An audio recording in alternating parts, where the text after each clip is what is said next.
Hi everybody and welcome to the Proptech panel. My name's Marianne Lampertang and I am the General Manager of Stone and Chalk in Sydney. We're delighted to be involved with the Proptech panel again for the third time running and delighted to be a founding supporter of the Proptech Association of Australia. For those of you who don't know Stone and Chalk, we were set up in FinTech 5 years ago, actually exactly 5 years ago today, on the 25th of August 2015. Our goal back then, and still is now, is to help startups commercialise and grow. And we do this by connecting them with what we believe they need the most, which is community, capital, customers, talent and expertise. Today we've moved from where we were 5 years ago with 40 startups specialising in FinTech in Sydney alone to over 200 startups in Adelaide, Melbourne and Sydney in all emerging tech sectors, including property technology. I'd like to hand over now to Kylie, who's the President of the Proptech Association, to start this panel and introduce all the speakers. Thanks, Kylie. Hey everybody, I'm actually in at the Stone and Chalk office. It's the first time out of my office down on the South Coast, so I'm feeling quite agoraphobic. But this panel is all about how digital sales platforms make buying and selling property better.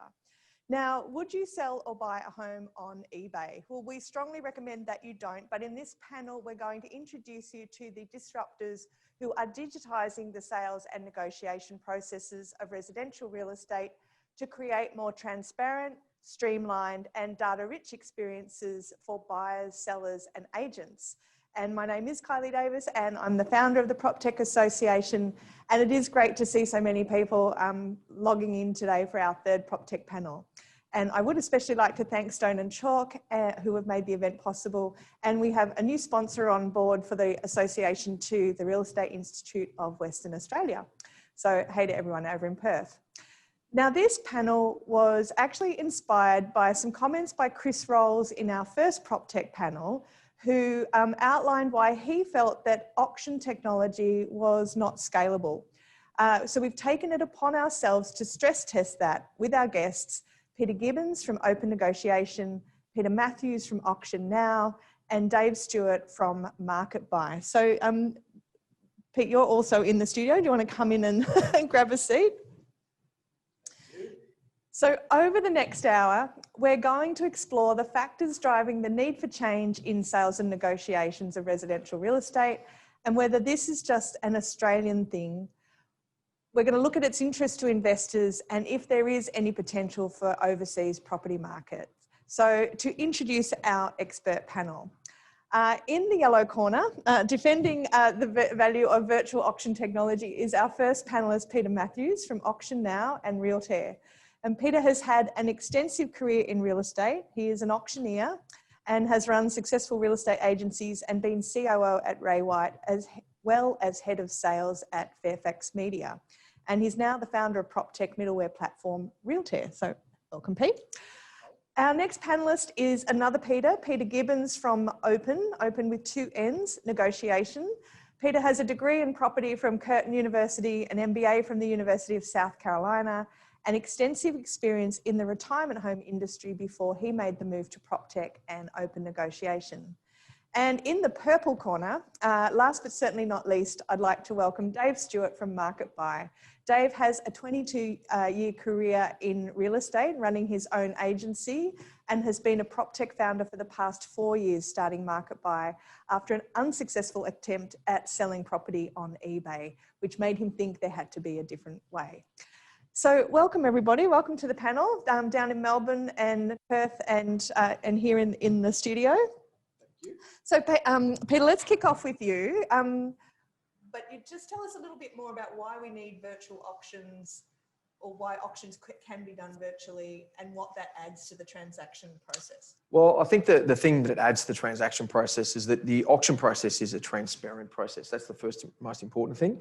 The second thing is that there are clear rules of engagement with an auction. I mean, when you go to buy a property at auction, you're effectively negotiating, and what you're given before you start is say, these are the rules in which this process is going to take place. In every other world of negotiation within the Australian market, there aren't these rules of engagement. There isn't any clarity. So it is quite murky and muddy in some instances. And even internally in agency practice, within the same business. It could be a very different negotiation style in the private treaty market. So that's one thing about auctions, is bringing that negotiation, as the other guys have done as well, into a space which is clear, transparent, digitised, can be done remotely. And effectively, I look at it and think, well, it's just taking the auction process that hasn't changed a lot since I can remember. I've been doing this for 31 years. Hasn't changed a lot. The process has been the same. It's just moving into a digitised format to ensure that you've got a greater reach and you've got a greater sense of transactional usability on all sides: agent, auctioneer, vendor, buyer. It had to happen. We're really proud to be part of it. So we saw virtual auctions take off during COVID, especially during the stage 3 and 4 lockdowns, when you weren't able to turn up to an auction, and down in Victoria, that's been an issue for even longer. Have you seen any evidence yet that virtual auctions get more people to an auction than would normally in a normal kind of space? Or is this something that's only going to happen during COVID? Do you know, it's really interesting, because you look at it and you think, well, I mean, auction now existed for 2 years before we brought that into our suite of products. And there was about 10,000 auctions that have been conducted that way. And there was between 1 to 2 registered bidders on each auction. It was a bit of a lolly, really. Yeah. It was nice to have, but it wasn't a massive part of the transactional environment. But then what happened in COVID is it became the only way to transact for a period of time. So then, the number of buyers that registered went through the roof. And I'm talking like, we had one on the weekend, 60 something registered bidders, wow, which is incredible. And there was and hundreds of people watching. Because we record the number of people that are watching or following the auction. And we had, in some instances, like 400 people watching an auction. It was almost like, well, they're paying for Netflix, they move from Netflix and they flick over to auction now, and they start, it becomes a sport. So it's a little bit hard to say that whether there's been a natural increase, but certainly as a result of COVID, there's been an increase because they've had to. And then subsequently, as things in New South Wales at least have, I guess, freed up a little bit, what's been really interesting is that a lot of the bigger brands have maintained that, are using the online platform as a complete offer, rather than it being something as an extra. It's an essential part of what they offer to their customers who are thinking of selling. And buyers are still continuing to register online. People are still registering online and turning up to the auction, which they've always had the capacity to do. But also too, I think what it's done from a compliance perspective for agents, franchise and non-franchise, and for agencies, it's enabled them to be able to create all their paperwork and keep it all in one place and maintain compliance, which is a pretty big issue. It's going to get a bigger issue as we move forward. Yeah. And there are fair trading offices, all over the country, sort of cracking down. They were out in force last weekend, that's for sure. Okay. So is the Australian, there's what, 4 or 5 competitors in just the auction space alone. Is the Australian market big enough? Is that 14% of transactions big enough to sustain all of these startups? Or look, I think that the answer to that is yes, because I think what we are certainly starting to see is a lot more volume. I mean, when you consider that in the 2 years, Damien Cooley designed and built Auction Now, probably one of the most prolific auctioneers in the country. He did 10,000 auctions through the platform in 2 years, and we've done 6,000 in 6 months. Yeah.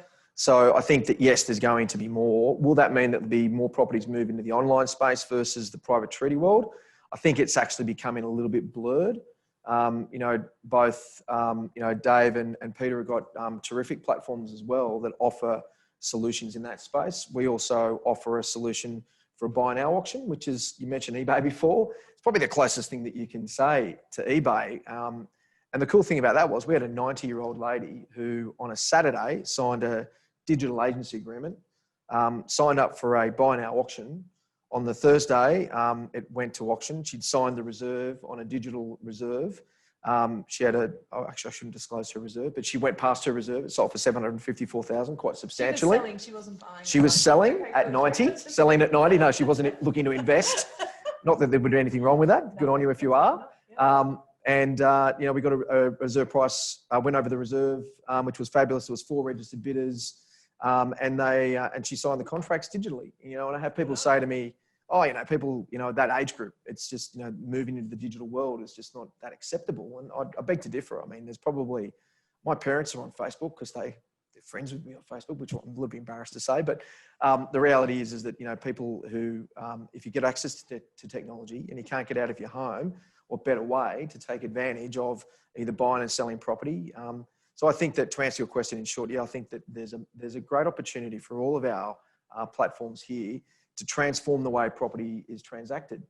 So I think that you'll find that there'll be a lot more properties that may still be traditional auctions, but will be done in an online negotiation, but doing that through a digital platform.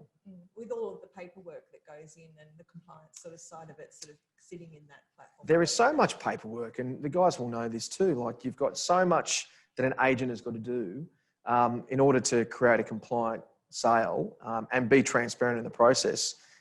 It's fair to say, that I'm on the board of the REI in New South Wales. Like, we agents do things differently in every business, and you can't guarantee it's all going to be done right time every single time. In a digital platform, you can guide them through the process because you have got, mandated screens, and you've also got mandated processes, and it just changes it to a space where it creates equality, I think, or greater equality between the buyer, the seller, and the agent.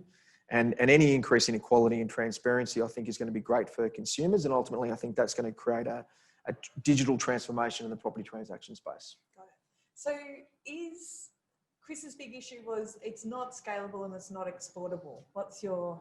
How can it's both? I mean, you just have to look at the guys and Are what... we going to be exporting Australian auctions to the US or to the UK? Or Dave will talk shortly. He's already doing that. I mean, we've had interest from the UAE, from the UK, Ireland, US, Asia, all over the place. And I think, the great thing about that is because it is topical because of the viral situation that we're in. But ultimately, I think this was a catalyst to push us in that direction. But we needed to go in that direction because, as I said earlier, there just hasn't been any real change in the space. So I'd say to Chris that, that to just isolate the auction market and to say that all these platforms are purely auction based is a very limited view. The reality is that it's a way to transact real estate digitally, and it just happens to be that it could be utilising the rules of engagement of auction, or an alternative to that. But it will be that we'll be moving down that transactional path, and definitely it's exportable. And we've already proven, proof is in the pudding today, that it's scalable. Fantastic. So I'm kind of disappointed though that we're not going to end up seeing $1 million US auctioneers, because I think that would be awesome. I want to know what Tom Panos's US equivalent is going to be. So Pete Gibbons, let's move over to you at Open, because Open is actually often misunderstood as an auction platform. Tell us why you're not. Yeah, look, that's a really interesting one, Kylie. We are and we aren't. Legislatively, we are. So we fall under auction law. But the reality is, we started about 4 years ago, and the only problem that we were really trying to solve was around private treaty. And I guess the inability to let bidders or buyers know what the price of the other buyers are. You can't do that with private treaty. So we actually had to come up with a new sales process, which a bit of a hybrid, I guess, between private treaty and auction, whereby it had the flexibility of offering terms like private treaty, but it created the transparency, which we love about auctions. And to sort of bring that all together, we needed to create a world-class technology to sort of make the process run seamlessly. So yes, technically we're an auction under auction law, but I guess we mirror many of the attributes of a traditional sales method. So why is the telephone an inefficient manner to manage offers in private treaty? Why do we need these digital platforms? I guess you've probably got to differentiate between managing offers and negotiating. So managing offers is really important, but is a manual process. I'm sure Dave will speak to it in a moment, but that's really important from a compliance perspective, ensuring that you mentioned fair trade around the country. They like to see clearly that the offers themselves are managed well and comply. Negotiating is the piece that's done really well on the phone, and with open negotiation, agents are still absolutely negotiating hard to ensure that they've got their buyers positioned to maximise competition and to ensure that the maximum amount is paid for the property. So The telephone, not so good for managing the offer process, but great for the negotiation piece. And so when we're moving into this digital space and everything's starting to become transparent, what's the potential for that transparency to fundamentally change the industry? Like, what are the benefits of transparency in a real estate transaction? Look, I guess this is the really exciting bit, and I think probably what all platforms that you're talking to sort of bring to the game. I think that in economics, they talk about efficient markets and inefficient markets. And efficient markets are those ones that create transparency, and you see it with stock exchanges, all sorts of areas, but probably real estate's the last one to catch up. And so it's the lack of transparency that creates an inefficient market. And so with efficiency, you're creating a situation where the people who really want to buy the property are the people who will buy the property, and the people who are willing to pay the most will pay the most. So that's what transparency brings to the table. And I guess human nature is that people love social proof. So transparency provides that. And so someone may have in their head that a property is worth $700,000. Now, with a lack of transparency, they'll fall back to statistics. And you've got to remember that now with technology, statistics available to buyers are so much more prevalent, probably more than agents had even 5 years ago. So the dark art of hiding things from buyers no longer exists. So that transparency provides the ability for social proof. So if I thought it was worth 700,000, but I can see somebody else is willing to pay 715, I'm comfortable to offer 716 because I've got that proof that I'm still in the market. Yeah, fantastic. And so how does that build trust around real estate? I guess that's the real trust piece, because I guess there's the age-old argument around lack of transparency. You may be able to push people further, but it's also the lack of transparency that creates the mistrust. Agents are good people, but unfortunately, where they're not able to be fully transparent on price and conditions, it puts them in a position where they are mistrusted. And so the ability to use platforms to create a higher level of trust, it's incredible, the agent feedback to us that agents who are been 30 years in the industry who are going to leave, all of a sudden they're saying, I can tell people everything now, and they're opening up to me because I can provide that transparency. So I think the ability to do that is what's really changing the industry at the moment, and that's only going to become stronger.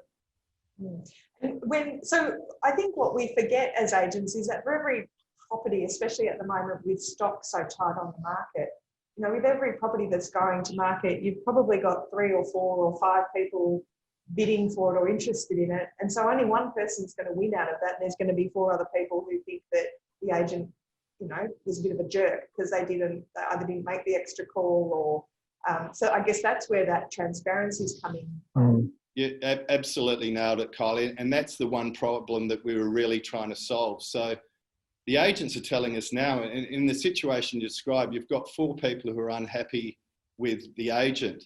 Now, those 4 people are buyers for their next property and indeed probably sellers. So Open's now providing itself as being a great listing tool, because those people who are missing out know they only missed out because they weren't willing to pay a higher price, and they still trust the agent. We had a classic example recently where one of the bidders who missed out, it was a development site, and there was, I think, 11 or 12 bidders on it, rang the agent afterwards and said, look, I didn't win because I wasn't willing to pay what others were willing to pay, but I love the process and I'm about to sell 10 of my properties. Will you use open negotiation? So all of a sudden, from a buyer who probably would have disliked the agent for missing out, the agent's actually secured 10 more listings. So that's what transparency is all about to me.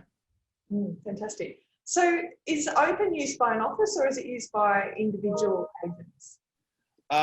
Look, it's used by both. Fascinating, and I'm sure the guys will understand, I guess, when you start a startup, you've got all these visions of how things are going to roll out, and they tend to be completely opposite to what you'd anticipated. So our view, I guess our naive view at the beginning was we were going to go to the heads of all these agencies and tell them that there was a new way of selling real estate.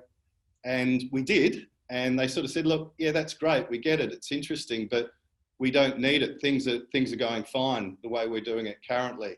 I think then we went to the coalface, to the agents, and particularly in the suburbs and regionally. And they were the ones who said, look, wow, yeah, we really need a point of differentiation, and transparency can be that point.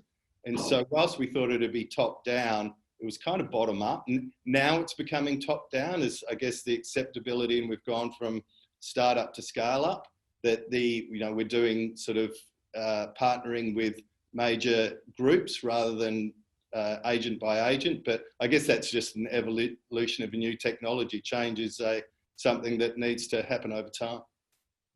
And so when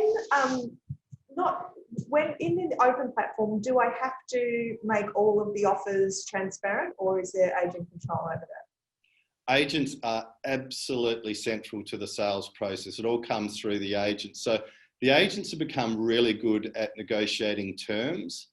So the way the process works is potential buyers put in, very much like private treaty, put in their terms. The agent, or digitally, of course, so it can all be signed off on glass. The agent then speaks with the seller and works out what are the best terms and who is the seller happy to participate. So really, at the end of the day, when it becomes a shootout on price, they're kind of agnostic as to who wins because they're happy with all the terms. And so once those terms are accepted, everybody can compete on price, and that's the transparency. Right, but everyone can see the price at all times. At all times. So they're a pending bid until their terms are accepted. Once their terms are accepted, they're in the game and they can see what everybody else, knowing everybody else has signed a fully legally binding contract. And have you had any pushback against that level of transparency around everyone seeing all the price all of the time? Look, I guess it's that age-old argument of by not being transparent, can you push for a greater price? I guess really our view is absolutely the transparency creates the premium in pricing. I think I mentioned before that the fact is buyers now have enormous amount, through the CoreLogics and on the house and these sorts of things, they've got a great access to statistics and data. And so they know what the property is worth. And I guess having access to all of that data, which previously came through the agent, they'll probably make a more conservative bid. They'll fall back to the statistics and data. However, if they can see other buyers willing to pay that price and more, that's the social proof they need to be comfortable to bid higher. Fantastic. Yeah. So, Dave Stewart, you once tried to sell a property on eBay, I understand. No, I listed a property on eBay and very, very quickly withdrew it. So yeah, look, I had a sale, I don't know, four or so years ago. Good mate of mine, played footy with him, 10 buyers that wanted to buy it, went through the normal process. Long story short, 9 buyers were really dissatisfied that they didn't win. 9 buyers didn't believe me that there was 10 other buyers in the sale.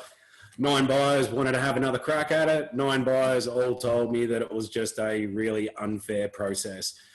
So, in a fit of petulant, I guess, I went home to my wife and said, the next one, I'm just going to sell it on eBay. Had a listing a couple of days later. I had this big, bold plan and I was going to sell it on eBay. Had them all geared up for it. We were all ready to run, had the photos ready to upload directly to eBay. Thought, in a moment of clarity and sanity, I thought, let's try and sell something else first so I know exactly what I'm doing. And I sold my motorbike on eBay. And at the end of the sale, I realized a couple of really key points there. I had no control over buyers. I had no control who was making offers. I had no insight as to whether they were serious or credible or qualified. So no, I nixed that idea really, really quickly and I never went through with it. But that was the genesis for what led me to create MarketBuy. Fantastic. So tell us briefly about MarketBuy and how it's different to, say, Open. Yeah, look, at the end of the day, I think we're probably coming at a very similar problem. And I think the end result is very much the same, and the same with auctions now and the same with all the online platforms. It's to ease the process, to create efficiencies, to allow people to engage in property sales from any location. So I think that's probably a standard or a constant across all the different types of platforms. But like anything, we all come at it from our own perspective, and I think we've all taken our own view, our own pathway to get to that end result. So we're not so much a method of sale. We're not an auction. We're not a private sale. We're not a fixed date sale. We are at the heart just a communication device, and we allow the agents to set the parameters of how the sale runs. So, you know, we talk to the agents a lot, and we say to them that we don't want them to necessarily change the way they're selling now. We don't want them to necessarily have to learn an entirely new process. We just want to apply a layer on top of what they're doing and just increase those efficiencies and allow them to do what they're doing now, just faster, simpler, quicker, and, you know, with more credibility in the marketplace. Cool. And so what's your adoption rate been like?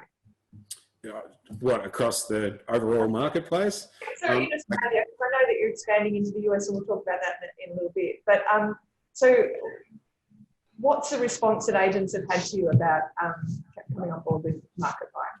I really relate to what Peter said. You know, we've been around about the same time. I remember doing a demo for Marketbuy for Peter Clements in the early days, and, you know, he was running over his plans to take what was then called transparent negotiation, which was an offline form, and take that into an online form. I think we released within months of each other. And we've followed very much a similar trajectory. And there's been others that have come and gone. But I think, you know, as far as that space, I think the two standouts are very much clearly, you know, taking out the streamed auctions. I think the two standout companies are absolutely us and open negotiation. But I would repeat very much what Peter said. You know, at the end of the day, we tried to go to the big networks, and initially we got bounced pretty quick and pretty hard. So we then built our customer base very much amongst individual agents and you know, smaller operators and independents. And it's only been really over the last 12 months that we've caught the attention of some of the larger brands. And we've now, much like Open does with their groups, we've got agreements in place with some fairly large franchises and some fairly large groups.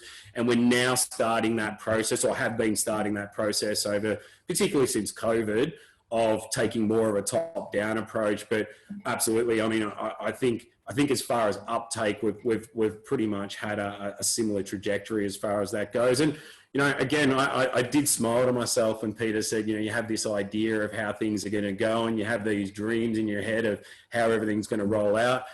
No plan ever survives first taste with battle in the marketplace. And, you know, if I look back at 4 years as to where we are today, you know, our platform, the way it runs, the functionality it has, it looks nothing like I thought it would have. But that's just evolution of business and being able to be adaptive and, you know, being able to make those changes as the market dictates. I think what we've been really, really good at is we very much listen to our marketplace. We listen to the features and the needs of our agents, and we're really proactive in making sure that we can, in as far as possible, you know, there are some requests we can't agree to. You know, there's some requests we can't simply do from a technical point of view. But, you know, for the vast majority of that, we've been able to really adapt and evolve the process so that it really fits into those requirements.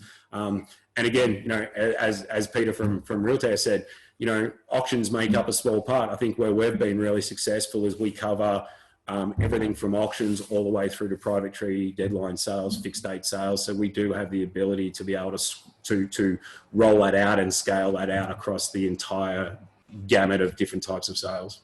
So you don't force the price or the bidding or the offer level to be transparent. That's in the hands of agents with you guys. So we did. You know, up until about February this year, we weren't dissimilar in that to Open. You know, all of our offers were very open, and we'd been built on a very transparent platform. And I'd had requests from agents for years to be able to have the ability to hide offers, and I was dead against it. You know, we built this to create transparency, and it was something that I was really dead against. And, you know, I guess after a certain period of time, I decided to relent and to try it on a test test feature. And a lot of that came from the US. You know, the idea of the concept of auctions in US sales is just alien.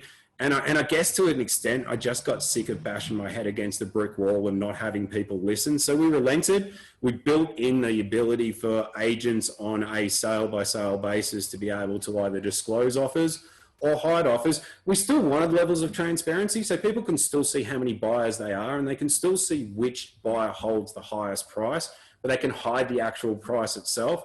And look, I've been stunned. The uptake has just been phenomenal. Not so much in the established markets that are used to transparency like Melbourne and Sydney, but places like New Zealand, the States, you know, we've just had like an explosion of interest from those markets, and, you know, they have really jumped on board those deadline type sales. So it is now purely agent choice.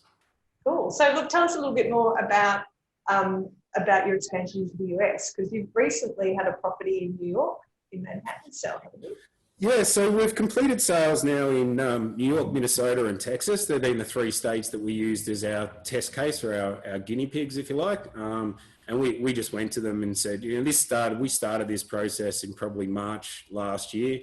I'd already had some connections, you know, through our old mate Peter Brewer and being over at Inman Connects and various other sort of places. I had a relative, I guess, connection base or network within the US market. So we just cherry picked a few people. Andy Reid, a good mate of mine, introduced one of our test cases, Blake over in Minnesota. And, you know, we just said to him, look, we understand that this platform is an auction-based platform. We understand that auctions don't really work in the States. We understand that in your marketplace, it is very much, you know, seen as distressed sales. You know, the US market looks at them as those sales where they're foreclosures or they're quick sales. So they kind of have that ideal around them over there, that the auctions aren't used for premium type of selling. So we just said to them, here's a blank slate. Go use it, come back and tell us all the things you need, and we'll give you a guarantee that we'll build it for you. And that has been an ongoing process now for 12 months. And it is now, we have a dedicated US version. So we have a URL, marketbyus.com. We have dedicated US version of the software that doesn't exist in Australia. But it does, like, they are 2 very different products. You know, what the agency in Australia is absolutely not what the agency in the US. So I think again, you know, we've had to be really adaptable in order to make it scalable, and we've had to have a really close look at what the lay of the land is in US sales, what the requirements are, what the agents need, factor in the difficulties in so far as involving buyers agents and buyers agents that don't necessarily, or in most cases aren't connected to the listing agent office. So they're 2 completely separate companies. And there's been a mountain of detail that's had to go into that. But I think we've now finally got it to a point where it's getting a great deal of acceptance. And yeah, we sold a property for $2.4 million in Upper West Side in Manhattan in the middle of their huge lockdown just a few months ago. Fantastic. So in your view, is Australian Proptech scalable in the negotiation space? Look, it's scalable if we take the view that we can't go into other markets and just without any consideration for the fact that real estate is different in every market, and the way the people that use those tools are going to apply it very differently. So it's scalable if you have that level of adaptability. I think where Australian Proptech sometimes run into dramas is that we expect the real estate transaction to be a standardized transaction across all different marketplaces, and that's just not the reality. You know, the end result, again, is very much the same. A buyer and a seller come to terms and agree on a price and contingencies, and a sale is completed. But the mechanics of how that happens varies greatly. Like, it varies greatly between Victoria and Queensland. It varies greatly between New South Wales and New Zealand. So the ability to be able to just, you know, put a single product out there is that's probably where Chris comes from. I think Chris Rolls looked at it, and I've had a number of conversations with him, and I think he looked at it and just said, well, you know, you can't take a methodology and just flat lay it out into any market and have a large scale uptake. You know, and Chris was one of the reasons why we went down the path we went. You know, I looked at it and said, well, I think that makes a lot of sense. You know, I think that's probably a reasonable expectation. So we then took the view to make a platform that was not a method of sale, but something that was adaptable from region to region. And, you know, it's to the point now where we have different terms and conditions for New South Wales than what we do for Victoria, than what we do for Queensland. So, you know, you are even on a much smaller state by state level, roll those changes out and have a platform that is specific to that region.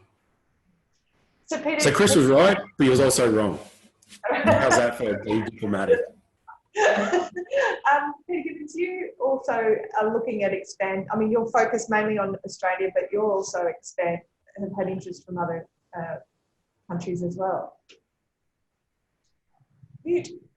You're on mute. Welcome to Here we are. Yeah, look, absolutely. And a lot of that's been, we certainly had discussions going on prior to, but COVID's been a big driver of that and was mentioned earlier. And look, David's absolutely right. There's no one size fits all.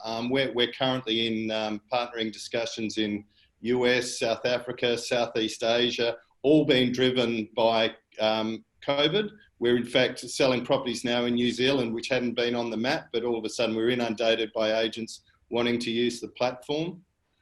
And as I say, you know, David's absolutely correct. You need to look at the traditional sales process in any region and just provide an enabling tool that allows them to do that more efficiently. And I'd say that was our roots coming back from the traditional private treaty type process. So we've, and the point was well made as well, you know, you may as well have 7 different countries in Australia because each one's got its own process, its own legislation. It's all very, very different. So you can't build a one size fits all. You need that adaptability that David was speaking of, that you can sort of, I guess, morph the platform to do what the local market wants it to do. So that's been, I guess, the ability to be that flexible has been a great advantage. Hence, as you know, turning on New Zealand was very easy. Legitimately, we're looking at 4 pilots in the US. I think, in fact, I think Minnesota is one of them. I know LA, Florida, and one other with one of the largest real estate groups in the US. And that's all, as I say, driven by the ability to adapt to those markets. And if you go in trying to be the one thing and tell agents to change the way they do things, you'll get a very short, sharp answer back, I think. Exactly. And there's a lot of, well, there's over 1 million agents in the US, so there's more than enough agents over there for you guys to both be very comfortably in the market. Peter, have you got any ambitions on going global? Absolutely. Yeah. I mean, look, the thing is that I'll just say as well, I agree with the guys. There isn't a one size fits all. I mean, I've been in New Zealand for a couple of years, also in Australia for 31 years altogether. The reality is that there's different states have got different sort of ways of doing things. I mean, I guess from a legislative point of view as well as an actual process point of view. And if you don't have those flexibilities, then you're certainly going to limit. For us, we've got interest overseas. We've been dealing with, I mean, even some of the Nordic countries. Similar countries, what the guys have mentioned. So we're all probably going to be on the same plane when we can all fly. So that'll be interesting. Peter, I can't get out of my suburb, mate. I'm not getting on a plane anytime soon. When we can do it, we'll do a group booking, guys. Yeah, I mean, look, I think it's really exciting because I think that, you know, we've got a little microcosm here. You know, like I've been to Inman like 8 times, and it's amazing how the US market and the Australian market are kind of slowly but surely coming closer and closer together. Technology has aided that immensely. And I think also too, you know, when you've got, you know, Dave, and I'm sure Pete's probably been involved in some of these conferences as well, like you get a really good sense as to what they've got over there. And if you can take some of the great things that they've been doing over there and bring them back to here, and I think that's what we've all done, we can really genuinely create some transformation, a meaningful transformation to the way that real estate is transacted, and for the agents as well as for the consumers as well. So I think globally, I think all of our platforms have got a place. And I think that, you know, really, Chris should maybe reconsider his investment strategies after this. So look, streamlined all of these different, you know, the sales and negotiation and getting, making it more transparent actually gives us a whole lot of other benefits or outcomes from it. what else does it enable us to do when we've got this transparency? Like the data stream that's coming off it must be fairly phenomenal. Super exciting, the data stream. And I guess in some ways, we're all data companies. We're at Open, we're starting to see this phenomenal depth of market data that's probably never been seen before. So the technology has the ability to capture every bid, every bidder, how many times they bid, what bidding increment they use, what point of the bidding did they drop out, the standard deviation between winners and second and third, and all this sort of information that is in real time, as opposed to backward looking, I guess, data in property, median prices from what's sold in the past. All of a sudden, you've got this real-time data that has the real potential to be used as lead indicators in the market. If you could see an open negotiation had 10 people interested in January at 700,000, well, the median might be 700,000 in June. But if there's 2 or 3 people bidding, you're starting to see the underlying depth of the market, which provides that ability to create lead time indicators. So I think there's a whole revolution in depth of market data that's going to be driven by these sorts of platforms. Now, Are you seeing sort of smarter bidding as a result of this, or? it's interesting when you look at like our buy now strategy, and if I go back to our wonderful 90-year-old lady, you know, we saw in that example, bidding didn't actually start until the very last minute with 4 registered bidders, and whilst it was a short campaign, and then you see others where we've got, you know, long-term bidding strategies. So I mean, everybody's a little bit different, but you know, it's really quite exciting to see that, and I agree with Peter, and I'm sure David will agree as well. Like the insights that can come from this, that can help agents in the way that they communicate with their customers, to help, I guess, the industry sort of reshape itself, to be a better servant to the community, will be coming from data like this.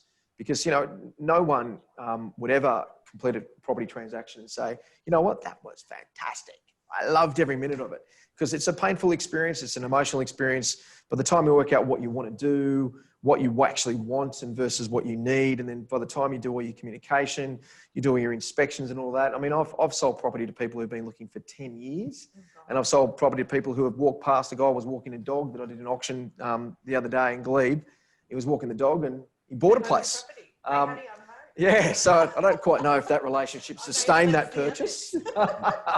But I think the thing is that when people look at the amount of time that they invest in searching for property, I think all of our platforms will provide a lot less stress, take, I guess, some of that emotional stress out of it because of the transparency and because of the rules of engagement. And also too, hopefully it'll take a lot of the time out of that process as well, because, you know, if there are these sort of data insights that agents and buyers and sellers can learn from, you know, hopefully that'll just make that a much sort of cleaner process, I think, for everyone. Fantastic. Are we seeing any questions coming through yet, Sam? No questions. If anyone's got any questions, please pop them up in the chat or in the Q&A section. But look, we do see that buyers, there's that awful saying in real estate that buyers are liars. And I think these kind of platforms are actually putting paid to that awful statement, because buyers hold back from agents because they're anxious that they're part of a game that they're about to lose, aren't they? And so they kind of feel like they have to hold back. But if it's all out there for everyone to see, and they know exactly what the offers are up to, what they need to do to be competitive, then there's absolutely no point to them having to hold back. I mean, look, I think I agree with you. The only thing I'd say is that there is going to be always this tension. And because there is the tension of the seller always wanting to get the highest price they can, the buyer always wanting to make sure they can buy it for as little as they can, that's the reason why agents exist. Yes. And, you know, to go back to the whole premise of all of our platforms, we're not there to replace anyone. We're there to enhance the relationship between those parties. And I think that across all of our platforms, if agents actually, you know, are using digitized platforms, I think they'll have much better relationships. And as it's been discussed by David and by Peter, and on our platform as well, is that when people miss out, they understand they've missed out because they've been beaten by somebody with poor money, not because they've been that they are not aware whether there is somebody else that's interested in the property on it, because the transparency makes it crystal clear. So the tension's good. Like we don't want that to go, because that drives prices, but it also keeps our industry where it should be, and that is in that key important place where agents, build relationships with both sides, and their responsibility is to get the highest price they possibly can, and that's to get that from the market. I think equally all our platforms can assist in that delivery. I think you're spot on there. And there's two sides to every transaction, and Pete's probably nailed that, the fact that there is the buyer, but there's a seller as well. And so by bringing that trust element in that an auction has, which is around, instead of an agent coming back and saying, look, I've searched everywhere in the market under private treaty and the best offer is 950, but the seller wants $1 million. They'll say, well, go back and try harder. The agents tried their guts out, but that's what the market is telling them. In the instance with any one of our platforms, they're seeing that it's the buyers telling the seller that that's where the market is, that under competition, they're not willing to go any higher than 950,000. So the agent should be the good guy in this instance, and they shouldn't be doubted. And I think these forms of platforms put the agent in that position, that they're the trusted advisor. They're not the one who's preventing the sale. They're just maximising the competitive tension to ensure the person who wants the property gets the most and the seller gets the best price for it. And I think the other thing, Kyle, is there's just an expectation these days across all industries that, you transact, you will be able to transact on pretty much anything online. I think the days of, speaking personally, I shouldn't speak for the other guys.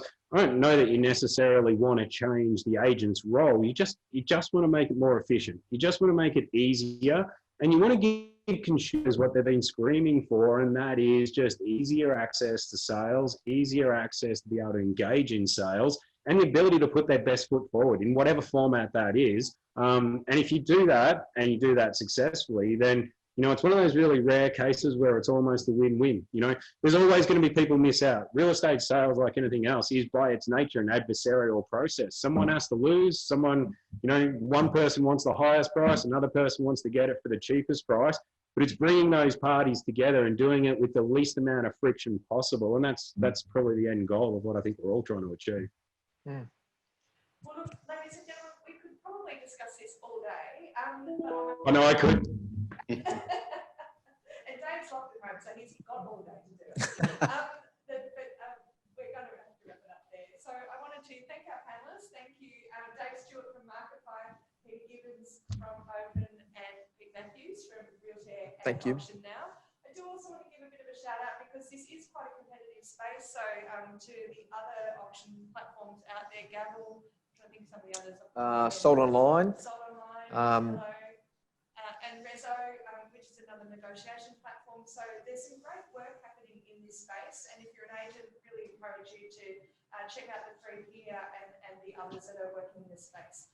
I would also like to thank the Proptech Association Committee, Simon Yates, Jennifer Harrison, Marianne Lambertan, AJ Chand and Kylie Dillon for their help with the event. And we have got another one set up already for last Tuesday in September, where we are going to be talking about alternative property ownership and whether millennials will ever be able to afford property again.